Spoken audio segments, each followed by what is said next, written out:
Overseas commission Punjab کے vice chairman Wasim Akhtar Ramay نے Manchester میں ایک پریس کانفرنس سے خطاب کرتے ہوئے انٹرنیشنل اوورسیز کمیٹی کے قیام کا اعلان کر دیا، جس کے کنوینر مخدوم طارق محمود الحسن ہوں گے۔ مزید تفصیلات اعتزاز عاصم کی اس رپورٹ میں۔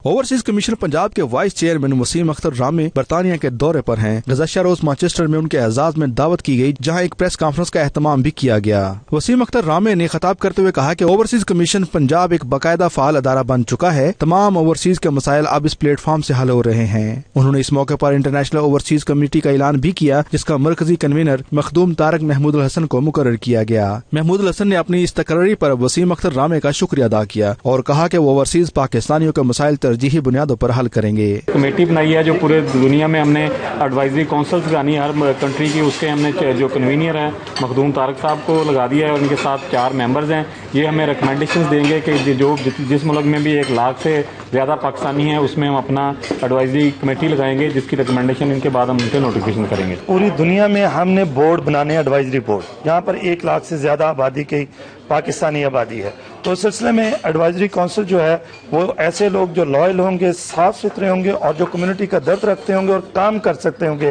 ایسے لوگوں پر مشتمل ہم ایک ایڈوائزری کونسل بنائیں گے۔ یہ میری ذمہ داری ہے اور مجھے پوری دنیا کا کنوینر مقرر کیا گیا۔ میں کوشش کروں گا کہ میں اپنی ذمہ داری آسان طریقے سے پوری کروں۔ اس موقع پر ممبر قومی اسمبلی ریاض فتیانہ نے بھی خصوصی شرکت کی۔ ریاض فتیانہ نے خطاب کرتے ہوئے کہا کہ پی ٹی آئی کی حکومت عوامی حکومت ہے، انشاءاللہ بہت جلد پاکستان ان بحرانوں سے باہر نکل آئے گا۔ Aitzaz Asim, 92 news, Manchester.